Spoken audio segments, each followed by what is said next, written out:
सबसे ज्यादा एक इंपॉर्टेंट क्वेश्चन पूछा जाता है और वो इंपॉर्टेंट क्वेश्चन ये होता है कि किससे पढ़ें, एनसीईआरटी से पढ़ें या किसी रेफरेंस बुक से पढ़ें। तो इस वीडियो में बाबा जी आपके सामने क्रिस्टल क्लियर कर देंगे किस बुक से पढ़ें।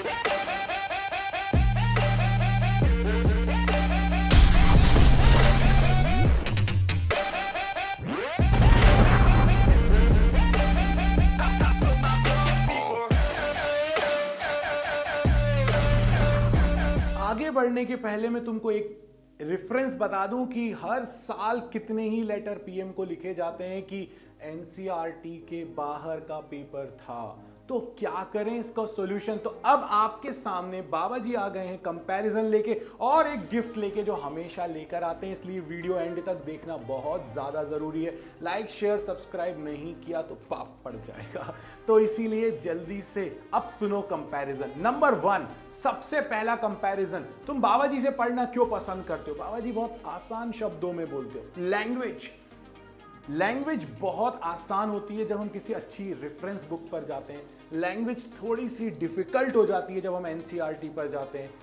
पहली चीज है लैंग्वेज पार्ट में एनसीईआरटी बहुत टफ पड़ जाती है, रेफरेंस बुक्स आसान पड़ जाती हैं। नंबर 2, मुझे एक टॉपिक पढ़ा। हम जब कोचिंग जाते हैं या किसी टीचर के पास जाते हैं या बाबा जी से पढ़ रहे होते हैं, हम क्या कहते हैं, बाबा जी ये पढ़ा दिया, इसके टॉपिक के क्वेश्चंस बता दो, थोड़ा दिमाग में क्लियरिटी आएगी। एनसीईआरटी में ऐसा बिल्कुल नहीं है। आप पूरा चैप्टर पढ़ो, एंड में लाइन से क्वेश्चंस करते चले जाओ, टॉपिक वाइज का कोई लॉजिक ही नहीं है। रेफरेंस बुक्स में टॉपिक वाइज क्वेश्चंस मिलते हैं, जिससे हमें यह फायदा मिलता है कि भाई ये टॉपिक पढ़ा, अब इसके क्वेश्चंस लगा दिए, कॉन्सेप्ट बिल्कुल स्ट्रांग हो गया दिमाग के अंदर। तो एनसीईआरटी इस पॉइंट पर भी थोड़ा सा वीक पड़ जाता है। सेकंड हो चुका, थर्ड पॉइंट की तरफ हम बढ़ते हैं।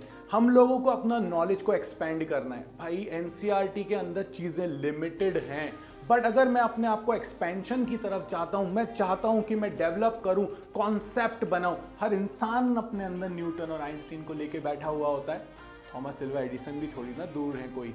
तो अगर ऐसा है तो मैं चाहता हूं, क्योंकि हमारा दिमाग है भाई, ये बोलता है, ये कहता है मुझे दो, इसको खाने के लिए चाहिए नॉलेज, इसको चाहिए कि इस चीज की डिटेलिंग करो। एनसीईआरटी वो डिटेलिंग की तरफ नहीं जाता। तो यहां पर भी एनसीईआरटी थोड़ा सा वीक पड़ गया कि अगर मुझे एक्सपेंशन करना है अपने नॉलेज का, तो उस पार्ट के लिए एनसीईआरटी वीक पड़ गया। लास्ट सबसे इंपॉर्टेंट पॉइंट मैंने रोक के रखा था, यहां पर बहुत गुस्सा है हम सबके अंदर, बहुत ही ज्यादा गुस्सा है, और वो ये है कि एनसीईआरटी अपने आप को कभी अपग्रेड नहीं करता। पता नहीं क्यों, मतलब इतना नॉलेज है, इतने सारे लोग हैं, इतनी बड़ी टीम है, इसके बाद भी आप सिलेबस को मॉडिफाई कर देती है जब सीबीएसई या कोई भी बोर्ड।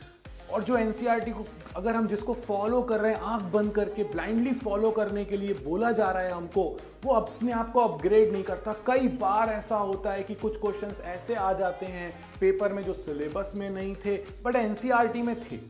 अब एनसीईआरटी में अगर वो क्वेश्चंस थे और सिलेबस में नहीं थे, इसका क्या मतलब है? पेपर सेटर ने एनसीईआरटी को देखा होगा और क्वेश्चन शायद वहां से उठा लिया, बट वो सिलेबस में ही नहीं था क्योंकि अपग्रेड नहीं थी। तो ये प्रॉब्लम हम सब ने फेस की। और जब पेपर में ऐसे क्वेश्चंस आते हैं ना, तो मुझे कहा जाता है कि अगर आउट ऑफ सिलेबस क्वेश्चन होगा तो 2 मार्क मिलेंगे, बट यार उस 2 मार्क के चक्कर में मेरा माइंडसेट खराब हो गया। तब एग्जाम के टाइम में उसकी वजह से 20 मार्क मेरे खराब हुए। क्या आप उसके लिए पे करोगे? नहीं करेंगे। वो कहां से कंपनसेट करेंगे? तो अपग्रेड जो है एनसीईआरटी नहीं करता है। रेफरेंस बुक भाई, ऑथर्स को हर साल अपने आप को ऊपर लेकर आना है, तो वो अपने आप को अपग्रेड करते ही करते हैं। तो इस पार्ट में भी एनसीईआरटी वीक पड़ गई, रेफरेंस बुक्स आगे निकल गई। तो अब आप क्वेश्चन ये करोगे कौन सी रेफरेंस बुक?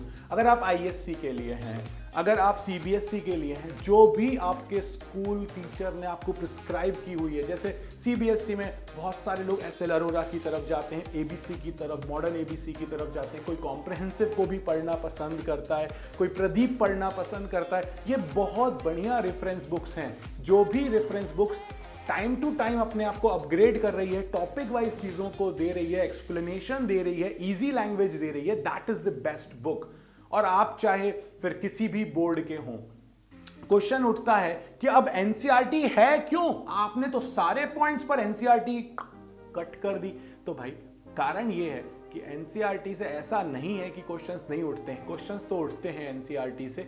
और एनसीईआरटी में जो भी क्वेश्चंस पीछे एक्सरसाइजेज में दिए हुए हैं बहुत अच्छे दिए हुए हैं, जो आउट ऑफ सिलेबस है उनको भूल जाओ, जो अब हमारे सिलेबस में अभी भी हैं वो बहुत अच्छे क्वेश्चंस हैं और उन क्वेश्चंस को हमें करना चाहिए। तो अगर आपको एनसीईआरटी में कंफ्यूजन है और कौन से क्वेश्चंस करें ये भी अगर डाउट है, तो बाबा जी ने कहा था ना गिफ्ट है, नीचे डिस्क्रिप्शन में वीडियोस की लिंक दी हुई है आपके हर चैप्टर की, जो एनसीईआरटी के क्वेश्चंस आपको करने चाहिए तो उन पर एक एक करके क्लिक करना, आपको हर वीडियो में क्वेश्चन के नंबर पता चल जाएंगे जो आपको करने हैं।